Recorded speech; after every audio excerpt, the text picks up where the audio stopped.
Hi ಎಲ್ಲರಿಗೂ ನಮಸ್ತೆ. ಮತ್ತೆ ನಾನು ಡಾಕ್ಟರ್ ಮಹೇಶ್ ಮಾತಾಡ್ತಿರೋದು. ಸೊ ಸಾರಿ, ನಾನು ಜಾಸ್ತಿ ವೀಡಿಯೋ ಹಾಕೋಕ್ಕಾಗಲಿಲ್ಲ ಬಿಕಾಸ್ ಸ್ವಲ್ಪ ನಾನು ಬ್ಯುಸಿ ಇದ್ದೆ. ಸೊ ಇನ್ಮೇಲಿಂದ ಕಂಟಿನ್ಯೂ ಆಗಿ ನಿಮ್ಮ ಮೆಡಿಕಲ್ ಎಜುಕೇಷನ್ ಕರೆಕ್ಟಾ, ಆರೋಗ್ಯದ ಬಗ್ಗೆ ಬೇಕಾಗಿರೋಂಥ ಸಾಕಷ್ಟು ವೀಡಿಯೋ ನಿಮ್ಗೆ ಹಾಕ್ತೀನಿ. ಇವತ್ತು ಒಂದು ತುಂಬ ಇಂಪಾರ್ಟೆಂಟ್ ವಿಷಯ ತಮ್ಮ ಜೊತೆ ಚರ್ಚೆ ಮಾಡೋಣ ಅಂತ. ಅದು ಬಂದು ಮೂರ್ಛೆ ರೋಗ. ಅಂದರೆ ಮೂರ್ಛೆ ರೋಗ ಸಾಮಾನ್ಯವಾಗಿ ಇಂಗ್ಲೀಷಲ್ಲಿ ನಾವು ಎಪಿಲೆಪ್ಸಿ, ಕನ್ವ್ಯೂಷನ್ ಆರ್ ಸೀಜರ್ಸ್ ಈ ಥರ ನಾವು ಬೇರೆ ಬೇರೆ ಹೆಸರಲ್ಲಿ ಕರಿತೀವಿ ಅದನ್ನು. ಸೊ ಸಾಮಾನ್ಯವಾಗಿ ಎಪಿಲೆಪ್ಸಿ ಅಂತ ಕರಿತೀವಿ. ಸೀಜರು ಇಲ್ಲಾಂದರೆ ಕನ್ವಲ್ಯೂಷನ್ ಸಾಮಾನ್ಯವಾಗಿ ಏನಾಗುತ್ತೆ, ಮಕ್ಕಳಲ್ಲಿ ಆಗುತ್ತೆ, ಒಂದು ಸಣ್ಣದಾಗಿ ಫಿಟ್ಸ್ ಬರೋ ಥರ ಆಗುತ್ತಲ್ಲ ಆ ಥರ. ಸೊ ಇದನ್ನು ಫಿಟ್ಸ್ ಅಂತೀವಿ, ಎಪಿಲೆಪ್ಸಿ ಅಂತೀವಿ, ಸೀಜರ್ ಅಂತೀವಿ, ಸರಿನಾ. ಸೊ ಈ ಥರ ಬೇರೆ ಬೇರೆ ಹೆಸರಲ್ಲಿ ನಾವು ಈ ಫಿಟ್ಸ್ನ ಕರಿತೀವಿ. ಕನ್ನಡದಲ್ಲಿ ಇದನ್ನು ಮೂರ್ಛೆ ರೋಗ. ಸೊ ಮೂರ್ಛೆ ಬಂದು ಕೆಳಗಡೆ ಬೀಳುವಂಥದ್ದು ಅಂತ ಅರ್ಥ. ಸೊ ಸಾಕಷ್ಟು ಜನಗಳಲ್ಲಿ ಈ ಮೂರ್ಛೆ ರೋಗದ ಬಗ್ಗೆ ಸಾಕಷ್ಟು ಏನಾಗುತ್ತೆ ಮೂಢನಂಬಿಕೆ ಇದೆ. ಯಾರಿಗೆ ಮೂರ್ಛೆ ರೋಗ ಬರುತ್ತೆ ಅದು ದೇವ್ರ ಶಾಪ, ದೇವರು. ಸೊ ನಾವೇನೋ ಓದ್ ಜನ್ಮದಲ್ಲಿ ಪಾಪ ಮಾಡಿದ್ದೀವಿ, ಹಾಗಾಗಿ ಈ ಜನ್ಮದಲ್ಲಿ ನಮಗೆ ಇದು ಶಾಪ ಮುಖಾಂತರ ಈ ಮೂರ್ಛೆ ರೋಗ ಬಂದಿದೆ ಅನ್ನೋ ಕಲ್ಪನೆ ಇದೆ. ಖಂಡಿತ ಅದು ಮೂಢನಂಬಿಕೆ, ಅದು ತಪ್ಪು, ಅದನ್ನು ನಂಬೇಡಿ. ಜೊತೆಗೆ ಮೂರ್ಛೆ ರೋಗ ಬಂದಿರೋರು ಯಾರು ಕೂಡ ಮದುವೆ ಆಗಬಾರ್ದು ಅನ್ನೋದಿದೆ, ಅದು ತಪ್ಪು. ಕೊನೆಗೆ ಮೂರ್ಛೆ ರೋಗ ಬಂದಿರೋರು ಯಾರ ಹತ್ರನೂ ಹೇಳ್ಕೊಬಾರ್ದು ಅಂತ ಸಾಕಷ್ಟು ಜನ ಹೇಳ್ತಾರೆ, ಅದು ಕೂಡ ತಪ್ಪ, ಅದು ಕೂಡ ಮೂಢನಂಬಿಕೆ, ಅದನ್ನು ನಂಬೇಡಿ, ಸರಿನಾ. ಆಮೇಲೆ ಇನ್ನು ಇದೇ ಥರ ಸಾಕಷ್ಟು ಮೂಢನಂಬಿಕೆಗಳಿದ್ದಾವೆ, ಅರ್ಥ ಆಯ್ತಲ್ಲ ಈ ಮೂರ್ಛೆ ರೋಗದ ಬಗ್ಗೆ. ನಮಗೆ ಎಷ್ಟೋ ಥರ ಬೇರೆ ಬೇರೆ ಥರ ಕಾಯಿಲೆಗಳು ಬರುತ್ತೆ, ಅದೇ ಥರ ಇದು ಒಂದು ಕಾಯಿಲೆ ಅಷ್ಟೇ. ಮೂರ್ಛೆ ರೋಗ ಇಸ್ ಅ ವೆರಿ ಸಿಂಪಲ್. ಇದು ನಿನ್ನ ಮೆದುಳಿನ ನರಮಂಡಲಕ್ಕೆ ಸಂಬಂಧಪಟ್ಟಿರೋದು, ಅಂದರೆ ನಮ್ಮ ನರ್ವಸ್ ಸಿಸ್ಟಮ್, ಸರಿನಾ, ನಮ್ಮ ಬ್ರೈನಲ್ಲಿರುವಂಥ ನರ್ವಸ್ ಸಿಸ್ಟಮ್ಗೆ ಸಂಬಂಧಪಟ್ಟಿರುವಂಥದ್ದು. So hyperactivity, hyper nerve ಇಂಪಲ್ಸಿಂದ ಬರುವಂಥ ಇದು ಕಾಯಿಲೆ. ಇದ್ರ ಬಗ್ಗೆ ನಾನು ಡೀಟೇಲ್ಸ್ ಹೇಳ್ತೀನಿ ನೋಡಿ. ಈ ಮೂರ್ಛೆ ರೋಗ ಸಾಮಾನ್ಯವಾಗಿ ಯಾರಿಗೆ ಬರುತ್ತೆ ಅನ್ನೋದು ಇಂಪಾರ್ಟೆಂಟ್. ಈಗ ಮೂರ್ಛೆ ರೋಗ ಯಾರಿಗೆ ಬರುತ್ತೆ, ಯಾರಿಗೆ ಬೇಕಾದರೂ ಬರುತ್ತೆ. ಇದಕ್ಕೆ ವಯಸ್ಸಿನ ಮಿತಿ ಇಲ್ಲ. ಅಂದರೆ ಹುಡ್ದಾಗಿರೋವಂಥ ನಿಯೋನಟಲ್ ಬೇಬೀಸ್, ಅಂದರೆ ಆಗ್ತಾನೆ ಹುಟ್ಟಿರೋವಂಥ ಕಂದಮ್ಮ ಚಿಕ್ಕ ಮಕ್ಕಳಿಗೂ ಕೂಡ ನಮಗೆ ಕನ್ವಲ್ಯೂಷನ್ಸ್ ಅಂತ ಬರುತ್ತೆ, ಫಿಟ್ಸ್ ಬರುತ್ತೆ. ಇಲ್ಲ ಅಂದರೆ ಚಿಲ್ಡ್ರನ್ಸ್ಗೆ ಬರೋವಂಥ ಚಾನ್ಸಸ್ ಇರುತ್ತೆ, ಓಡೋ ಅಂಥ ಮಕ್ಳಿಗೆ ಬರೋವಂಥ ಚಾನ್ಸಸ್ ಇರುತ್ತೆ, ಅಡಲ್ಟ್ಸ್ಗೂ ಬರುತ್ತೆ, ವಯಸ್ಕರಿಗೂ ಬರುತ್ತೆ, ಜೊತೆಗೆ ವಯಸ್ಸು ಆಗಿರೋರಿಗೂ ಕೂಡ ಈ ಕಾಯಿಲೆ ಬರುತ್ತೆ. ಸೊ ಇಂಥ ಪರ್ಟಿಕ್ಯುಲರ್ ಏಜಲ್ಲಿ ಈ ಕಾಯಿಲೆ ಬರಬೇಕು ಅಂತಂದರೆ ಏನು ರೂಲ್ಸ್ ಇಲ್ಲ, ಯಾವ ಏಜಲ್ಲಿ ಇರೋರಿಗೆ ಬೇಕಾದರೂ ಈ ಕಾಯಿಲೆ ಬರಬಹುದು, ಸರಿನಾ. ನೆಕ್ಸ್ಟು ಈ ಕಾಯಿಲೆ ಬರೋದಕ್ಕೆ ಕಾರಣ ಏನು ಅಂತ. ಸೊ ಕಾರಣ ಏನು, ಮೇನ್ ಕಾರಣ ಏನು ಅಂದರೆ ಈ ಫಿಟ್ಸ್ ಬರೋದಕ್ಕೆ ನಮ್ಮ ಬ್ರೈನಲ್ಲಿರುವಂಥ ನರ್ವಸ್ ಸಿಸ್ಟಮ್, ಅಂದರೆ ನರಮಂಡಲ ಏನಾದರೂ ಹೈಪರ್ ನರ್ವ್ ಇಂಪಲ್ಸು ಏನಾಗುತ್ತೆ, ಫಾರ್ಮೇಷನ್ ಆಯಿತು ಅಂದರೆ ಅದಕ್ಕೆ ಬರುವಂಥದ್ದು. ಅಂದರೆ ಅರ್ಥ ಏನು, ಸಾಮಾನ್ಯವಾಗಿ ನೀವು ನೋಡಿ, ಇದಕ್ಕೆ ನಿಮ್ಮ ಬ್ರೈನ್ ಬಗ್ಗೆ ನಾವು ತಿಳ್ಕೊಬೇಕು. ನಮ್ಮ ಬ್ರೈನ್ ಜೀವಕೋಶಗಳಿದ್ದಾವೆ, ಆಯ್ತಲ್ಲ, ನಮ್ಮ ಮೆದುಳಿನ ಜೀವಕೋಶ ಇದೆ, ಅದನ್ನು ನಾವು ನ್ಯೂರಾನ್ಸ್ ಅಂತ ಕರಿತೀವಿ. ಓಕೆ, ಮೋಸ್ಟ್ ಪ್ರಾಬಬಲಿಗೆ ಈ ನರಕೋಶ, ಅದರ ನ್ಯೂರಾನ್ಸ್ ಏನು ಮಾಡುತ್ತೆ, ನಮ್ಮ ಬ್ರೈನ್ ಕರೆಕ್ಟಾಗಿ ಫಂಕ್ಷನ್ ಮಾಡೋದು ಹೇಗೆ ಅಂದರೆ ಎಲೆಕ್ಟ್ರಿಸಿಟಿನ ಪ್ರೊಡ್ಯೂಸ್ ಮಾಡುತ್ತೆ. ಈ ಎಲೆಕ್ಟ್ರಿಸಿಟಿ ಯಾವ ಫಾರ್ಮಲ್ಲಿ ಇರುತ್ತೆ ಅಂದರೆ ನರ್ವ್ ಇಂಪಲ್ಸ್ ಅಂತ ಕರಿತೀವಿ. ಓಕೆ, ಸೊ ಅದರಲ್ಲಿ ನಮಗೆ ಮೋಸ್ಟ್ ಪ್ರಾಬಬಲ್ ಏನಾಗುತ್ತೆ, ನ್ಯೂರೋ ಟ್ರಾನ್ಸ್ಮಿಟರ್ಸ್ ಅಂತ ರಿಲೀಸ್ ಆಗುತ್ತೆ. ಅಂದರೆ 1 ಬಿಲಿಯನ್ ನ್ಯೂರಾನ್ಸ್ ಇರುತ್ತೆ, 1 ಬಿಲಿಯನ್ ನರಕೋಶಗಳು ನಮ್ಮ ಬ್ರೈನಲ್ಲಿರುತ್ತೆ, ಸರಿನಾ. ಒಂದು ರೈಟ್ ಹೆಮಿಸ್ಫಿಯರ್, ಇನ್ನೊಂದು ಲೆಫ್ಟ್ ಹೆಮಿಸ್ಫಿಯರ್ ಅಂತ 2 ಪಾರ್ಟ್ ಇದೆ ನಮ್ಮ ಬ್ರೈನಲ್ಲಿ. 2 ಬ್ರೈನು ಜಾಯ್ನ್ ಆಗಿರುವಂಥದ್ದು. ಹಾಗಾಗಿ ಈ ಕಂಪ್ಲೀಟ್ ಬ್ರೈನಲ್ಲಿ ಮಿನಿಮಮ್ 100 ಬಿಲಿಯನ್ ನರಕೋಶ ಇರುತ್ತೆ, ಜೀವಕೋಶಗಳವು, ಸರಿನಾ. ಇವು ಏನು ಮಾಡುತ್ತೆ, ಒಂದು ನರಕೋಶದಿಂದ ಇನ್ನೊಂದು ನರಕೋಶಕ್ಕೆ ಏನಾಗುತ್ತೆ, ಮೆಸೇಜ್ನ ಪಾಸ್ ಮಾಡಬೇಕು, ಸರಿನಾ. ಈ ಮೆಸೇಜ್ನ ಪಾಸ್ ಮಾಡಬೇಕು, ಯಾವ ಮುಖಾಂತರ ಈ ಮೆಸೇಜ್ ಪಾಸ್ ಆಗುತ್ತೆ ಅಂದರೆ ನ್ಯೂರೋ ಟ್ರಾನ್ಸ್ಮಿಟರ್ಸ್ ಅಂತ ಆಗುತ್ತೆ. ಅಂದರೆ ಫಸ್ಟು ಈ ಬ್ರೈನಲ್ಲಿ ಏನಾಗುತ್ತೆ, ಒಂದು ಕರೆಂಟ್ ಉತ್ಪತ್ತಿ ಆಗುತ್ತೆ, ಅದನ್ನು ನಾವು ನರ್ವ್ ಇಂಪಲ್ಸ್ ಅಂತ ಕರಿತೀವಿ. ಈ ಕರೆಂಟ್ ಏನಾಗುತ್ತೆ, ಕೆಮಿಕಲ್ ಆಗಿ ಕನ್ವರ್ಟ್ ಆಗುತ್ತೆ, ಅದು ನ್ಯೂರೋ ಟ್ರಾನ್ಸ್ಮಿಟರ್ಸ್ ಅಂತ ಕರಿತೀವಿ. ಇಷ್ಟೇ ಸಿಂಪಲ್. ಹಾಗಾಗಿ ಒಂದು ನರಕೋಶ ಇನ್ನೊಂದು ನರಕೋಶಕ್ಕೆ ಮೆಸೇಜ್ನ ಕಳಿಸೋವಂಥ ಟೈಮಲ್ಲಿ ಒಂದು ನರಕೋಶ ಏನು ಮಾಡಬೇಕು, ನರ್ವ್ ಇಂಪಲ್ಸ್ ಅಂದರೆ ನರ್ವ್ ಎಲೆಕ್ಟ್ರಿಸಿಟಿನ ಅದು ಪ್ರೊಡ್ಯೂಸ್ ಮಾಡಬೇಕು. ಇನ್ ಕೇಸ್ ಏನಾದರೂ ಈ ನರಕೋಶಗಳು ಒಟ್ಟಿಗೆ ಒಂದೇ ಸರಿನೇ ಕರೆಂಟ್ನ ಪಾಸ್ ಮಾಡಿ, ಅಂದರೆ ಒಟ್ಟಿಗೆ ಕರೆಂಟ್ನ ಸೃಷ್ಟಿ ಮಾಡಿಕೊಂಡು ಅದು ಒಂದೇ ಕಡೆ ಹೋಗಿ ಆಮೇಲೆ ಏನಾಗುತ್ತೆ, ಇಡೀ ಬ್ರೈನ್ಗೆ ಸಡನ್ನಾಗಿ ಏನಾಗುತ್ತೆ, ಸ್ಪ್ರೆಡ್ ಆಗ್ತಾ ಬರುತ್ತೆ. ಸರಿನಾ? ಈಗ ಹೆಂಗೆ ನೀವು ರಾಕೆಟ್ ಬಿಟ್ಟಿದ ತಕ್ಷಣ ಏನಾಗುತ್ತೆ, ರಾಕೆಟ್ ಲೈಟು ಎಲ್ಲ ಕಾನ್ಸಂಟ್ರೇಟ್ ಆಗಿರೋಂಥ ಲೈಟ್ ಒಂದೇ ಕಡೆ ಹೋಗಿ ಬೂಮ್ ಆಗುತ್ತೆ ಅಲ್ವಾ, ಅದೇ ಥರ. ಸೊ ಈ ಎಲೆಕ್ಟ್ರಿಕ್ ಕರೆಂಟ್ ಎಲ್ಲ ನಮ್ಮ ನರಕೋಶಗಳು ಈ ನರ್ವ್ ಇಂಪಲ್ಸ್ನ ಸಿಂಥಸಿಸ್ ಮಾಡಿಬಿಟ್ಟು ಒಂದು ಕಡೆ ತೊಗೊಂಡು ಹೋಗ್ಬಿಟ್ಟು ಸಡನ್ನಾಗಿ ಏನಾಗುತ್ತೆ, ಬ್ರೈನ್ಗೆ ಏನಾಗುತ್ತೆ, ಸ್ಪ್ರೆಡ್ ಮಾಡ್ಕೊಂಡ್ಬಿಡುತ್ತೆ. ಈ ಥರ ಆದಾಗ ಏನಾಗುತ್ತೆ ನಮಗೆ, ಸೊ ಈ ಕನ್ವಲ್ಯೂಷನ್ಸ್ ಆರ್ ಸೀಜರ್ಸ್ ಅಂದರೆ ಮೂರ್ಛೆ ರೋಗ, ನಮ್ಮ ಮೇಲೆ ಪರಿಜ್ಞಾನ ತಪ್ಪುತ್ತೆ, ಒಂದು ಸ್ವಲ್ಪ ಶಾಕ್ ಆಗಿ ನಮಗೆ ಪರಿಜ್ಞಾನ ತಪ್ಪಿ ಬೀಳುವಂಥ ಚಾನ್ಸಸ್ ಇರುತ್ತೆ. ಇದನ್ನೇ ನಾವು ಏನು ಹೇಳ್ತೀವಿ, ಎಪಿಲೆಪ್ಸಿ ಆರ್ ಮೂರ್ಛೆ ರೋಗ ಅಂತ ಕರೆಯೋದು. ಈಗ ನೀವು ಹೇಳಿ, ಇದೇನು ಬರಬಾರ್ದು ಕಾಯಿಲೆನ, ಇಲ್ಲ ದೊಡ್ಡ ರೋಗನ, ಇಲ್ಲ ದೊಡ್ಡ ಕಾಯಿಲೆನ, ಇದು ಮೋಸ್ಟ್ ಪ್ರಾಬಬಲಿಗೆ ಆಯ್ತಲ್ಲ, ಇದು ಒಂದು ಸಣ್ಣ ಕಾಯಿಲೆ ಅಷ್ಟೇ ಆಯ್ತಲ್ಲ. ಮತ್ತು ಇನ್ನೊಂದು ತುಂಬ ಇಂಪಾರ್ಟೆಂಟ್ ಏನು ವಿಷಯ ಅಂದರೆ, ಈ ಫಿಟ್ಸಿಂದ ಯಾವುದೇ ಕಾರಣಕ್ಕೂ ಕೂಡ ಜೀವಹಾನಿ ಆಗಲ್ಲ. ಸರಿನಾ? ಯಾರಿಗೂ ತೊಂದರೆ ಆಗಲ್ಲ. ಬಟ್ ಪ್ರಾಬ್ಲಮ್ ಏನಾಗುತ್ತೆ ಅಂದರೆ, ಫಿಟ್ಸ್ ಬಂದು ನಮ್ಮ ಪರಿಜ್ಞಾನ ಕಳ್ಕೊಂಡು ನಾವು ಬೀಳ್ತೀವಲ್ಲ, ಆ ಜಾಗದಿಂದ ನಮ್ಮ ಪ್ರಾಣಗಳು ಹೋಗುವಂಥ ಚಾನ್ಸಸ್ ಇರುತ್ತೆ. ಬಟ್ ಈ ಕಾಯಿಲೆಯಿಂದ ನಿಮಗೆ, ಈ ಕಾಯಿಲೆ ಬಂತು ಅಂತಂದ್ರೆ ತಕ್ಷಣ ಇದೇನೋ ನಿಮಗೆ ಏನೋ ಜೀವ ತೆಗೆದುಬಿಡಲ್ಲ. ಬಟ್ ಕಾಯಿಲೆಯಿಂದ ಆಗುವಂಥ ಎಫೆಕ್ಟು, ಆ ಎಫೆಕ್ಟ್ ನೀನು ಎಲ್ಲಿ ಬೀಳ್ತೀವಿ ಅದ್ರ ಮೇಲೆ ಜೀವ ಹೋಗುವಂಥ ಚಾನ್ಸಸ್ ಇರುತ್ತೆ. ಹಾಗಾಗಿ ಇದನ್ನು ಹುಷಾರಾಗಿ ನಾವು ನೋಡಬೇಕಾಗುತ್ತೆ. ಸರಿನಾ? ಇದು ತುಂಬ ಇಂಪಾರ್ಟೆಂಟ್. ಈಗ ನೆಕ್ಸ್ಟು ನಮಗೆ ಫಿಟ್ಸ್ ಯಾಕೆ ಬರುತ್ತೆ, ಇದು ಕಾರಣ ಏನು ಅಂತ ತಿಳ್ಕೊಳ್ಳೋಣ. ಫಿಟ್ಸ್ ಯಾಕೆ ಬರುತ್ತೆ ಅಂದರೆ ತುಂಬ ಇಂಪಾರ್ಟೆಂಟ್ ಏನಾಗುತ್ತೆ. ಸೊ ನಿಮ್ಗೆ ಈಗ ಸಣ್ಣ ಮಕ್ಕಳಲ್ಲಿ, ಸಣ್ಣ ಮಗುಲಿ ಫಿಟ್ಸ್ ಬರುತ್ತೆ, ಕನ್ವಲ್ಯೂಷನ್ಸ್ ಬರುತ್ತೆ. ಯಾಕೆಂದರೆ ಮಗು ತಾಯಿ ಗರ್ಭಕೋಶದಿಂದ ಆಚೆ ಬರಬೇಕಾದ್ರೆ ಏನಾದರೂ ನಮ್ಮ ಬ್ರೈನ್ಗೆ, ಆ ಮಗು ಬ್ರೈನ್ಗೆ ಏನಾದರೂ ತೊಂದರೆ ಆಗಿದರೆ, ಏಟಾಗಿದರೆ, ಆವಾಗ ಸೊ ನಿಯೋನಟಲ್ ಬೇಬೀಸಲ್ಲಿ ಕನ್ವಲ್ಯೂಷನ್ಸ್ ಆರ್ ಸೀಜರ್ಸ್ ಬರುವಂಥ ಚಾನ್ಸಸ್ ಇರುತ್ತೆ. ಇಲ್ಲ ಅಂದರೆ ಬ್ರೈನ್ ಇನ್ಫೆಕ್ಷನಿಂದ ಆಗುತ್ತೆ. ನಮಗೆ ಬ್ರೈನ್ ಇನ್ಫೆಕ್ಷನ್ಸ್ ಮೋಸ್ಟ್ ಪ್ರಾಬಬ್ಲಿಗೆ ಏನಾಗುತ್ತೆ, ಎನ್ಸೆಫಲೈಟಿಸ್ ಅಂತ ಕರಿತೀವಿ. ಸರಿನಾ? ಅದು ವೈರಸ್ಸಿಂದ ಬರುತ್ತೆ. ಇಲ್ಲ ಅಂದರೆ ಟ್ಯೂಬರ್ಕ್ಯುಲೋಸಿಸ್, ಮೈಕೋಬ್ಯಾಕ್ಟೀರಿಯಂ ಟ್ಯೂಬರ್ಕ್ಯುಲೋಸಿಸ್ ಅಂತ, ಟಿ ಬಿ ಕಾಯಿಲೆಗೆ ಸಂಬಂಧಪಟ್ಟಿರುವಂಥ ಸೂಕ್ಷ್ಮಾಣು ಜೀವಿಯಿಂದ ಇನ್ಫೆಕ್ಷನ್ ಆಯಿತು ಅಂದರೆ ಬ್ರೈನು, ಅವಾಗಲೂ ಕೂಡ ನಮಗೆ ಫಿಟ್ಸ್ ಬರುವಂಥ ಚಾನ್ಸಸ್ ಇದೆ.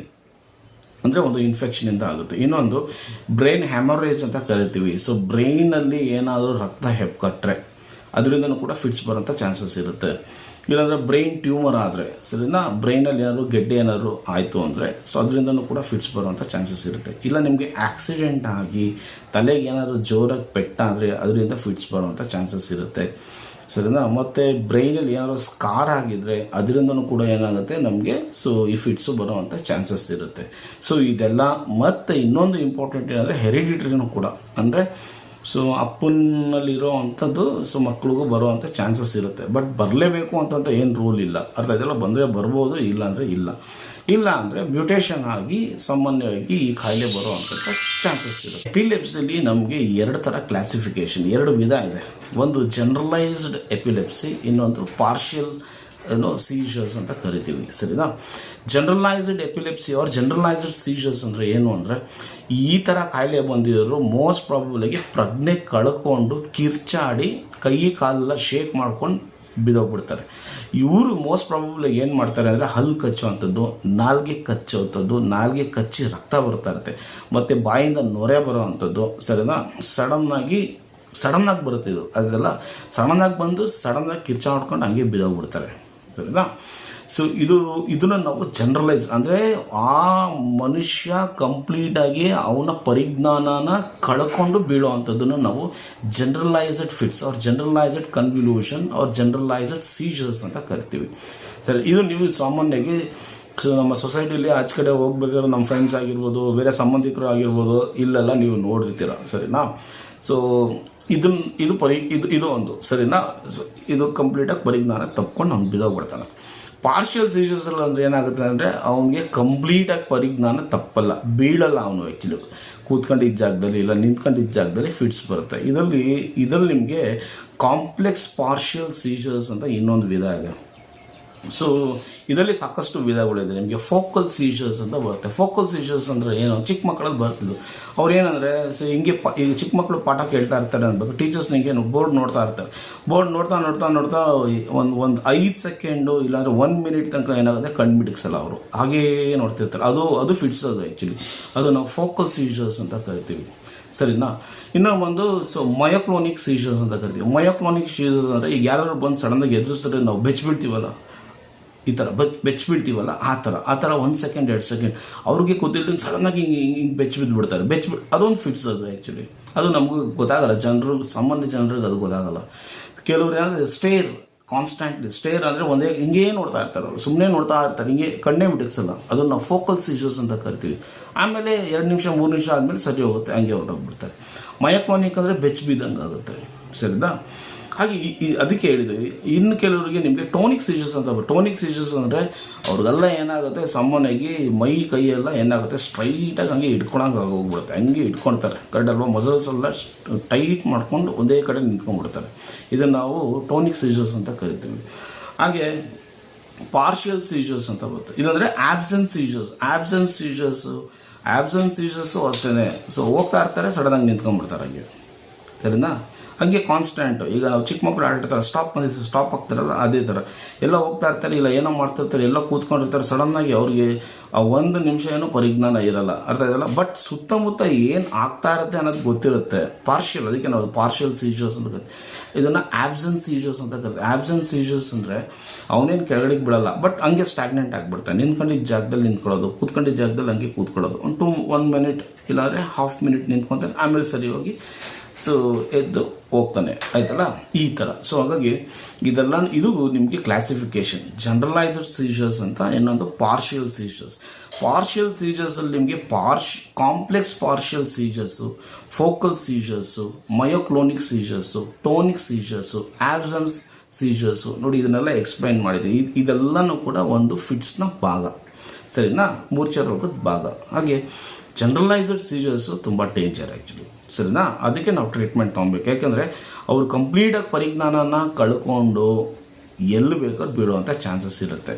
ಅವರು 2 ವೀಲರಲ್ಲಿ ಏನಾದರೂ ಓಡಾಡ್ತಾ ಇದ್ದರೆ ಮೋಸ್ಟ್ ಪ್ರಾಬಬಲಿಗೆ ಹೈವೇಸು ಇಲ್ಲ ಎಲ್ಲರೂ ಟ್ರಾಫಿಕಲ್ಲಿ ಓಡಾಡಿ ಸಡನ್ನಾಗಿ ಫಿಟ್ಸ್ ಬಂದು ಬಿತ್ತು ಅಂದರೆ ರೋಡ್ ಮೇಲೆ ಬಿದ್ದು ಹಿಂದೆಯಿಂದ ಏನೋ ಲಾರಿ ಬಸ್ಸು ಕಾರ್ ಏನಾದರೂ ಅವ್ರ ಮೇಲೆ ಹರ್ಕೊಂಡು ಹೋಗಿ ಪ್ರಾಣ ಹೋಗುವಂಥ ಚಾನ್ಸಸ್ ಇರುತ್ತೆ. ಇಲ್ಲ ಸಡನ್ನಾಗಿ ಬಿದ್ದು ತಲೆ ಹೊಡ್ಕೊಂಡು ತಲೆಯಲ್ಲಿ ಬ್ಲೀಡ್ ಆಗಿ ಪ್ರಾಣ ಹೋಗುವಂಥ ಚಾನ್ಸಸ್ ಇರುತ್ತೆ. ಇಲ್ಲ ಎಲ್ಲರೂ ನೀರ ಹತ್ರ ಹೋದಾಗ, ಈಜಾಡಕ್ಕೆ ಹೋದಾಗ, ಸಮುದ್ರ ಆಗಿರಲಿ ಇಲ್ಲಾಂದರೆ ಕೆರೆ ಆಗಿರಲಿ ನದಿ ಆಗಿರಲಿ, ಇಲ್ಲಿ ಹೋದಾಗ ಏನಾದರೂ ಫಿಟ್ಸ್ ಬಂತು ಅಂದರೆ ಕಂಪ್ಲೀಟಾಗಿ ಏನಾಗುತ್ತೆ, ನೀರೊಳಗಡೆ ಮುಳುಗಿ ಉಸಿರು ಕಟ್ಟಿ ಪ್ರಾಣ ಹೋಗುವಂಥ ಚಾನ್ಸಸ್ ಇರುತ್ತೆ. ಇಲ್ಲ ಬೆಂಕಿ ಕಡೆ ಹೋದಾಗ ಸರಿನಾ, ಅದು ಪ್ರಾಣ ಹೋಗುವಂಥ ಚಾನ್ಸಸ್ ಇರುತ್ತೆ. ಇಲ್ಲ ಮುಳ್ಳು ಜಾಗ ಹೋದಾಗ ಅದ್ರ ಮೇಲೆ ಬಿದ್ದು, ಸರಿನಾ? ಹಾಗಾಗಿ ಇವ್ರು ಪಾಪ ಕಂಪ್ಲೀಟಾಗಿ ಅವ್ರ ಪರಿಜ್ಞಾನ ತಪ್ಪಿ 1 ನಿಮಿಷ 2 ನಿಮಿಷ ತನಕ ಬಂದ್ಬಿಡುತ್ತೆ.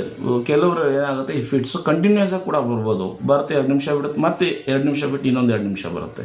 ಹಾಗೆ ಕಂಟಿನ್ಯೂಸ್ ಆಗಿ ಬಿಟ್ಟಾಗ ತುಂಬ ಡೇಂಜರ್. ಕರ್ಕೊಂಡೋಗಿ ಹಾಸ್ಪಿಟಲೈಸ್ ಮಾಡಿ ನಾವು ಏನು ಮಾಡಬೇಕಾಗುತ್ತೆ, ಅವ್ರಿಗೆ ಏನು ಪ್ರಾಬ್ಲಮ್ ಆಗಿದೆ ಏನು ಅಂತ ಚೆಕ್ ಮಾಡಬೇಕಾಗುತ್ತೆ. ಸೊ ಇದು ನಿಮಗೆ ಕ್ಲಾಸಿಫಿಕೇಷನ್, ಕರೆಕ್ಟ್ ಅಲ್ವಾ? ಮೂರ್ಛೆ ರೋಗದಲ್ಲಿ ಎಷ್ಟು ವಿಧ ಇದೆ ಅಂತ ನಾನು ಹೇಳಿದ್ದೀನಿ. ಹಾಗೆ ಈಗ ಮೂರ್ಛೆ ರೋಗ ಬಂದ ಮೇಲೆ ಏನೇನು ಟೆಸ್ಟ್ ಮಾಡಿಸ್ಬೇಕು ಅನ್ನೋದು ಇಂಪಾರ್ಟೆಂಟ್. ಸಣ್ಣ ಮಕ್ಕಳಾದರೆ ನಾವು ಬ್ಲಡ್ಡಲ್ಲಿ ಕ್ಯಾಲ್ಶಿಯಂ ಲೆವೆಲ್ ನೋಡ್ತೀವಿ.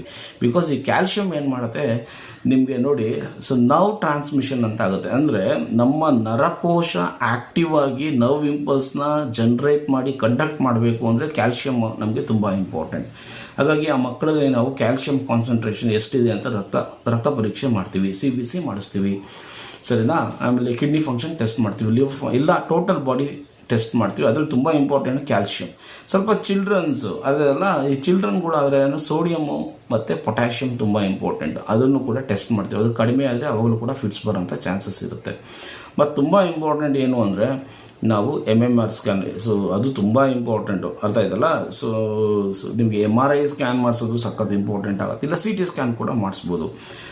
MRI ಮಾಡಿಸಿದ್ರೆ ನಿಮಗೆ ಕಂಪ್ಲೀಟಾಗಿ ಬ್ರೈನಲ್ಲಿ ಇನ್ಫೆಕ್ಷನ್ ಆಗಿದೆಯಾ, ಇಲ್ಲ ಬ್ರೈನಲ್ಲಿ ಟ್ಯೂಮರ್ ಆಗಿದೆಯಾ, ಇಲ್ಲ ಬ್ರೈನ್ ಹೆಮೊರೇಜ್ ಆಗಿದೆಯಾ ಅನ್ನೋದು ಗೊತ್ತಾಗುತ್ತೆ. ಮತ್ತು ಇನ್ನೊಂದು EEG ಅಂತ ಮಾಡ್ತೀವಿ, ಎಲೆಕ್ಟ್ರೋ ಎನ್ಸೆಫಲೋಗ್ರಾಮ್ ಅಂತ ಕರಿತೀವಿ. ಇದು ಮಾಡಿದಾಗ ನಮಗೆ ಈ beta activity of nerve impulse ನಮಗೆ ಗೊತ್ತಾಗುತ್ತೆ. ಬೀಟಾ ಆ್ಯಕ್ಟಿವಿಟಿ ಅಂದರೆ ನಿನ್ನ ಬ್ರೈನಲ್ಲಿ ಕರೆಂಟು ಎಷ್ಟು ಉತ್ಪತ್ತಿ ಆಗ್ತಾ ಇದೆ, ಎಷ್ಟು ಮಿಲಿ ವೋಲ್ಟಲ್ಲಿ ಕರೆಂಟ್ ಉತ್ಪತ್ತಿ ಆಗ್ತಾ ಇದೆ, ಎಲ್ಲೆಲ್ಲಿ ಡಿಸ್ಟ್ರಿಬ್ಯೂಟ್ ಆಗ್ತಾ ಇದೆ, ಎಲ್ಲಿ ಡಿಸ್ಟ್ರಿಬ್ಯೂಷನ್ ಆಗ್ತಿಲ್ಲ ಅನ್ನೋದು ಕರೆಕ್ಟಾಗಿ ನಮಗೆ ಈ ನೀವು ಮೂವಿಲೆಲ್ಲ ನೋಡಿರ್ತೀರ, ಬ್ರೈನ್ಗೆಲ್ಲ ವೈರ್ ಹಾಕಿ, ಕರೆಕ್ಟ್ ಅಲ್ವಾ, ಆ ಗ್ರಾಫ್ ನೋಡ್ತಾ ಇರ್ತಾರೆ. ಹಾಗಾಗಿ ಹಾರ್ಟ್ಗೆ ಹಾಕ್ತಾರಲ್ಲ ಅದೇ ಥರನೇ. ಬ್ರೈನ್ಗೆ ವೈರ್ ಹಾಕಿ ಅದನ್ನು ನಾವು EEG ಅಂದರೆ ಎಲೆಕ್ಟ್ರೋ ಎನ್ಸೆಫಲೋಗ್ರಾಮ್ ಅಂತದ್ದು. ಎದುರ್ಕೊಳ್ಳೋ ಅಂಥ ನೆಸೆಸಿಟಿ ಯಾವುದೂ ಇಲ್ಲ. ನೋಡಿ, ಈಗ ನಾವು EEG ಮತ್ತು MRI ಸ್ಕ್ಯಾನ್ ಮಾಡಿದ ತಕ್ಷಣ 50% ಡಯಾಗ್ನೋಸಿಸ್ ನಮ್ಗೆ ಗೊತ್ತಾಗುತ್ತೆ ನಿಮ್ಗೆ ಏನು ಪ್ರಾಬ್ಲಮ್ ಇರುತ್ತೆ ಅಂತ. ಅದ್ರ ಮೇಲೆ ನಾವು ಟ್ರೀಟ್ಮೆಂಟ್ ಶುರು ಮಾಡ್ತೀವಿ, ಸರಿನಾ? ಇದು ನಿಮಗೆ ಡಯಾಗ್ನಿಸಿಸ್ ಅಂದರೆ ಯಾವ ಥರ ಟೆಸ್ಟ್ ಮಾಡಬೇಕು. ಹಾಗಾಗಿ ನಿಮಗೆ ಯಾಕೆ ಬರುತ್ತೆ ಅಂತಂತ ಹೇಳಿದೆ, ಯಾರ್ಯಾರಿಗೆ ಬರುತ್ತೆ ಅಂತಂತ ಹೇಳಿದೆ, ಬರೋದಕ್ಕೆ ಕಾರಣ ಏನು ಅಂತಂತ ಹೇಳಿದ್ದೀನಿ, ಮತ್ತು ಇದಕ್ಕೆ ಏನೇನು ಟೆಸ್ಟ್ ಮಾಡಿಸ್ಬೇಕು ಅಂತಂತ ಹೇಳಿದ್ದೀನಿ. ಮತ್ತು ಈಗ ಟ್ರೀಟ್ಮೆಂಟ್ ಅಂತ ಬಂದಾಗ ಸಾಕಷ್ಟು ಈಗ ಅಪ್ಡೇಟ್ ಆಗಿದೆ, ಸರಿನಾ. ಸೊ ನಿಮ್ಗೆ ಏನಾದ್ರು ಬ್ರೈನ್ ಟ್ಯೂಮರ್ ಇಲ್ಲ, ಬ್ರೈನಲ್ಲಿ ಏನಾದ್ರು ಸಮಸ್ಯೆ ಇತ್ತು, ಟ್ಯೂಮರ್ ಆಗಿತ್ತು, ಹೆಮರೇಜ್ ಆಗಿತ್ತು ಅಂದರೆ ಈಗ ಬ್ರೈನ್ ಆಪ್ರೇಷನ್ ಮಾಡ್ತಾರೆ. ನೀವು ಯಾರನ್ನ ಕನ್ಸಲ್ಟ್ ಮಾಡಬೇಕು? ನ್ಯೂರಾಲಜಿಸ್ಟ್, ತಿಳ್ಕೊಳ್ಳಿ, ನರತಜ್ಞ ಅದೆಲ್ಲ ನರರೋಗ ತಜ್ಞರನ್ನು ನೀವು ಕಾಂಟ್ಯಾಕ್ಟ್ ಮಾಡಬೇಕಾಗುತ್ತೆ. ನರರೋಗ ತಜ್ಞರು ಅಂದರೆ ಅವ್ರನ್ನ ನಾವು ನ್ಯೂರಾಲಜಿಸ್ಟ್ ಅಂತ ಕರಿತೀವಿ, ಅವ್ರನ್ನ ಕಾಂಟ್ಯಾಕ್ಟ್ ಮಾಡಬೇಕು ನೀವು ಡಾಕ್ಟರ್ಸ್ನ. ಸೊ ಆ ಥರ ನಿಮಗೆ ಬ್ರೈನ್ ಆಪ್ರೇಷನ್ ಮಾಡ್ತಾರೆ ಕೆಲವು ಸಮಸ್ಯೆಗಳಿದ್ದಾಗ. ಇಲ್ಲ ಅಂದರೆ ಈಗ ಸಾಕಷ್ಟು ಅಪ್ಡೇಟ್ ಮಾತ್ರೆಗಳು ಬಂದಿದೆ ಮಕ್ಕಳು ಅಂದರೆ so neonatal ಬೇಬೀಸಿಂದ ಚಿಲ್ಡ್ರನಿಂದ adult old age ಈ ಮೂರಿಗೂ ಕ್ಯಾಟಗರೈಸ್ ಮಾಡಿ ನಿಮಗೆ. ಮತ್ತು ಇದು ಜನರಲೈಸ್ಡ್ ಸೀಜರ್ಸಾ ಇಲ್ಲ ಅಂದರೆ ಪಾರ್ಷಿಯಲ್ ಸೀಜರ್ಸ್ ಅದ್ರ ಮೇಲೆಲ್ಲ ಏನೋ ಟೆಸ್ಟ್ಗಳು ಮಾಡಿಬಿಟ್ಟು ನಿಮಗೆ ಅದಕ್ಕೆ ಸಂಬಂಧಪಟ್ಟಿರುವಂಥ ಮಾತ್ರೆಗಳು ಏನೋ ಕೊಡ್ಬೋದು. ಮತ್ತು ಇನ್ನೊಂದು ಕ್ವಶನ್ ಬರುತ್ತೆ, ಈ ಫಿಟ್ಸ್ನ ಕಂಪ್ಲೀಟಾಗಿ ವಾಸಿ ಮಾಡ್ಬೋದಾ ಅಂತ. 10 to 15% ಈ ಕಂಪ್ಲೀಟಾಗಿ ವಾಸಿ ಮಾಡುವಂಥ ಚಾನ್ಸಸ್ ಇದೆ. ಅಂದರೆ ಸಣ್ಣ ಏಜಿಂದ ನೀವೇನಾದರೂ ಕರೆಕ್ಟಾಗಿ ಟ್ರೀಟ್ಮೆಂಟ್ ತೊಗೊಂಡು ಮಾತ್ರೆ ಬಿಟ್ಟು 5 ವರ್ಷ ಬಂದಿಲ್ಲ ಅಂದಾಗ ಮತ್ತೆ MRI ಸ್ಕ್ಯಾನ್ ಮಾಡಿಸಿ EEG ಮಾಡಿಸಿ ಕಂಪ್ಲೀಟಾಗಿ ನಿಮ್ಗೆ ವಾಸಿಯಾಗಿದೆ ಅಂತ ರಿಪೋರ್ಟ್ ಕೊಡ್ಬೋದು. ಬಟ್ ಸೊ ಇನ್ನು ಮಿಕ್ಕಿದ್ದು ನೀವು ಒಂದು 60% ಏನಾಗುತ್ತೆ ನಮ್ಮ ಜೊತೆಗೆ ಬರುತ್ತೆ, ಬಟ್ ಏನು ಪ್ರಾಬ್ಲಮ್ ಇಲ್ಲ. ಈ ಫಿಟ್ಸು ಬರ್ದಂಗೆ ನಾವು ನೋಡ್ಕೊಬೋದಲ್ಲ. ಸೊ ಹಾಗಾಗಿ ಮಾತ್ರೆಗಳು ಒಳ್ಳೊಳ್ಳೆ ಮಾತ್ರೆ ಸಿಕ್ಕಿದೆ, ಅದೆಲ್ಲ ತೊಗೊಂಡು ನಾವು ಅದನ್ನೆಲ್ಲ ಕಡಿಮೆ ಮಾಡಿಕೊಂಡು ನಾರ್ಮಲ್ಲಾಗಿ ಎಲ್ಲರೂ ಹೆಂಗೆ ಲೈಫ್ ಲೀಡ್ ಮಾಡ್ತಾರೋ ಹಾಗೆ ನೀವು ಮದುವೆ ಮಾಡ್ಕೊಳ್ಳಿ, ಅದೆಲ್ಲ ಬಿಸ್ನೆಸ್ ಮಾಡಿ, ಮಕ್ಕಳು ಮಾಡ್ಕೊಳ್ಳಿ, ಅರ್ಥ ಇದೆಯಲ್ಲ. ಸೊ ನಾರ್ಮಲಾಗಿ ಹೆಂಗೆ ಇರ್ತಾನೋ ಮನುಷ್ಯ ಅದೇ ಥರ ನೀವು ಕೂಡ ನಾರ್ಮಲಾಗಿ ಲೈಫ್ನ ಲೀಡ್ ಮಾಡ್ಬೋದು. ಸೊ ಹಾಗಾಗಿ ಏನು ಹೆದರ್ಕೊಂಬೇಡಿ. ಸೊ ನಿಮಗೆ ಏನಾದರೂ ಡಾಕ್ಟರ್ಸ್ದು ನ್ಯೂರಾಲಜಿಸ್ಟ್ ಡಾಕ್ಟರ್ ಕಾಂಟ್ಯಾಕ್ಟ್ ನಂಬರ್ ಬೇಕು ಅಂದರೆ ಬೇಕಾದ್ರೆ ನಾನು ಕೊಡ್ತೀನಿ. ಸೊ ನನ್ನ ನಂಬರ್ ನಿಮಗೆ ಗೊತ್ತಿದೆ, ಸೊ ಕಾಂಟ್ಯಾಕ್ಟ್ ಮಾಡಿ ಖಂಡಿತ. ಸೊ ಎಲ್ಲರೂ ನಾರ್ಮಲಾಗಿ ಲೈಫ್ನ ಲೀಡ್ ಮಾಡಿ ಅಂತ ಕೇಳ್ತಾ ಇದ್ದೀನಿ. So thank you so much. So ಇವತ್ತಿಗೆ ಈ ವಿಡಿಯೋ ಮುಗಿಸ್ತಾ ಇದ್ದೀನಿ. ಇನ್ನು ಮುಂದೆನೂ ಕೂಡ ಈ ಥರ ಸೊ ಇಂಪಾರ್ಟೆಂಟ್ ವಿಷಯ ತಮ್ಮ ಜೊತೆ ಸೊ ಶೇರ್ ಮಾಡ್ತೀನಿ, ಮೆಡಿಕಲ್ ನಾಲೆಡ್ಜ್ನ. ಸೊ ಅಲ್ಲಿವರೆಗೂ ಟೇಕ್ ಕೇರ್, ಬಾಯ್ ಬಾಯ್.